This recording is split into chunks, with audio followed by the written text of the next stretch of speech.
Jacobelly, and I had the privilege of commanding the 7th Special Forces Group, 1987 to 1989. I am also a member of Chapter 7 of the Special Forces Association, and on behalf of Chapter 7, I'd like to welcome you all to the groundbreaking ceremony for a memorial wall that will be donated to the 7th Special Forces Group next year. The Special Forces Association is a non-profit charitable organization for current and retired U.S. Army Special Forces soldiers, also known as Green Berets. The association's mission is to serve as the voice for the Special Forces community, perpetuate Special Forces traditions and brotherhood, advance the public image of Special Forces, and promote the general welfare of the Special Forces community.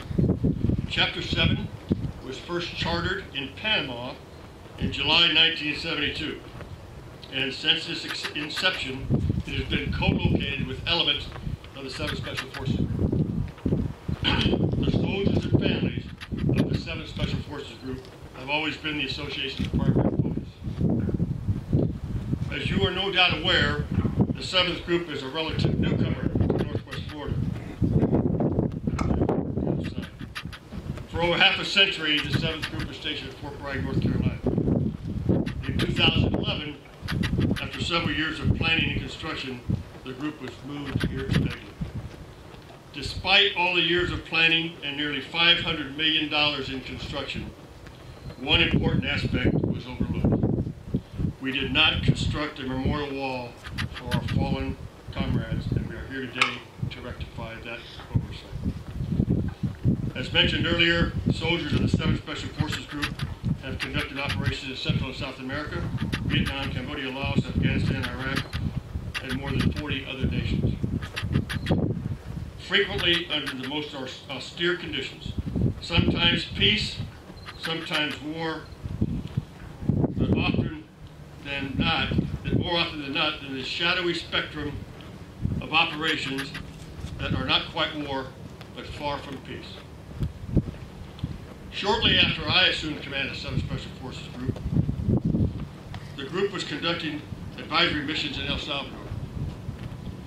At the time, there was a congressional limit to the number of Special Forces soldiers that could be in country, 55, close to another.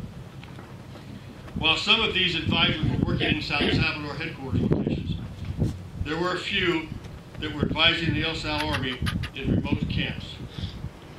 One such camp was El Paraíso. On March 31st, 1987, that camp was attacked by an unknown number of rebels.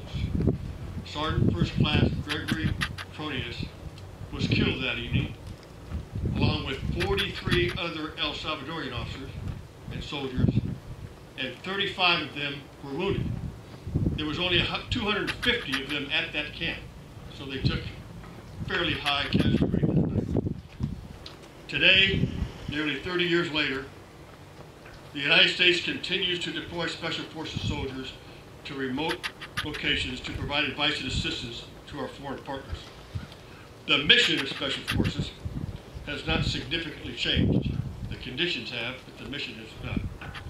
They continue to deploy to execute missions in dangerous locations, even if they are not considered boots on the ground. Recently, I attended a conference on expeditionary warfare. The keynote speaker, a senior military officer, stated that he had difficulty obtaining resources to support his mission, which is primarily counter-narcotics. However, he stated that he has two resources that he relies on to do the majority of the work in his theater of operation: a small 300-man Marine force and the 7th Special Forces Group. He told, not me, but he told the audience that those two resources mean more to him than all the other high-class, high-priced, large resources that he is unable to get from Washington. As a result of the operations conducted by these soldiers, our national in support of our national security objectives, many sacrifices were made. Occasionally, and all too often, These men made the ultimate sacrifice, and it is fitting and proper that we construct a memorial to their sacrifice. After 4 years of planning and preparation, permission was received from the Secretary of the Army to begin construction of the memorial wall and to help the local community, with the help of the local community of Bisbee. The memorial wall will be entirely funded by donations and fundraising events at no expense to the taxpayer. The design work was donated by DAG architect Mr. Charles W. Clary III.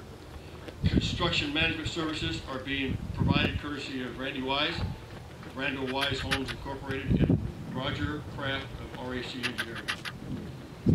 The Special Forces Association will coordinate all fundraising and make construction and maintenance of the wall possible. We intend to dedicate the wall to the 7th Special Forces Group on 17 May 2016 during Red Empire Week. I thank you for your presence today. It's a lot nicer than I anticipated it to be. 80 degrees.